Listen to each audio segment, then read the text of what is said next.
अस्सलाम वालेकुम नाज़रीन, आप देख रहे हैं एग्री इन्फो। आज एक सवाल है वो कमेंट्स में आया था। उस सवाल के हवाले से मैंने सोचा कि आपको जवाब उसको एक बंदे को देने की बजाय एक वीडियो की शक्ल में दे दें ताकि ज़्यादातर लोगों को उससे फ़ायदा हो जाए। तो सवाल ये था कि क्या हमें कपास की जो छड़ियाँ हैं, कपास की फसल खड़ी है, उसके अंदर मखलूत काश्त के तौर पे हम राया या सरसों या कनोला काश्त कर सकते हैं या नहीं, या करना चाहिए या नहीं। तो सिंपल सा जवाब है, आप कर भी सकते हैं और नहीं भी कर सकते। अगर आप करना चाहें ऐसी फसल का इंतखाब करें जिसमें जड़ी बूटियाँ कम हों, या जड़ी बूटियों को आप तदारक करें, मुकम्मल ख़त्म करें और उसके बाद उसके अंदर आप कनोला की फसल आप काश्त कर सकते हैं या सरसों की फसल काश्त कर सकते हैं। उसका तरीक़ाकार ये होगा कि आप पहले जड़ी बूटियों को आप ख़त्म करेंगे मुकम्मल तौर पे, और उसके बाद उसमें आप पानी लगाएंगे और जब गबछड़ की सूरत हाल आ जाएगी तो उसमें आप 2 से सवा 2 किलो बीज लेके उसके अंदर छटा दे देंगे। उस फसल का आपने इंतखाब करना है जिसमें पौधे से पौधे का फासला कपास का आपका ज़्यादा है, ताकि उस फसल में आपके इन पौधों को स्पेस भी मिल जाए। ताहम करना चाहें आप तो तमाम पौधों में आप ये कर सकते हैं।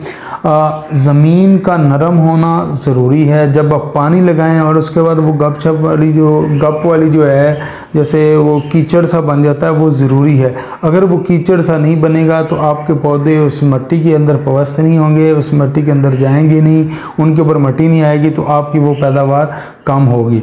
आप इस तरीके से कर सकते हैं। ये कोई ऐसा मजाके वाली बात नहीं है। कुछ जगहों पे लोग कर भी रहे हैं और फ़ायदा भी ले रहे हैं, काटन भी मिलती है और उसके बाद इनको वो सरसों या राया या कनोला जो भी वो वैरायटी सेलेक्ट करते हैं उससे भी वो बेनिफिट लेते हैं।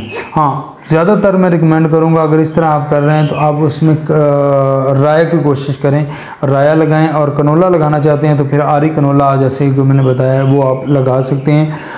खेलियों के अंदर पहले पानी लगाना है, फिर उसके ऊपर आपने गपछड़ करके उसमें बीज दे देना है। लेकिन जड़ी बूटियाँ अगर इसमें होंगी तो आपकी पैदावार अच्छी नहीं होगी। एक नुकसान और इसमें होगा कि जब आप छड़ियाँ काटने जाएंगे तो कुछ पौधे आपके टूटेंगे, लेकिन वो जो पौधे हैं वो दोबारा अपने आप को सर्वाइव कर सकते हैं।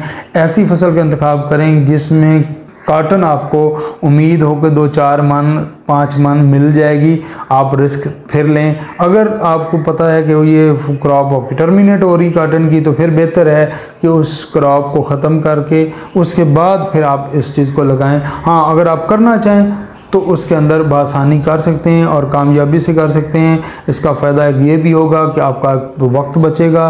दूसरा, आपको जो है फर्टिलाइज़र उसकी मिकदार बहुत कम डालनी पड़ेगी, क्योंकि ऑलरेडी हम काटन में बहुत सारा फर्टिलाइज़र दे चुके होते हैं, उससे आपको फ़ायदा होता है। तो वो आपकी फसल नुकसान में नहीं जाएगी, आपको फ़ायदा देगी।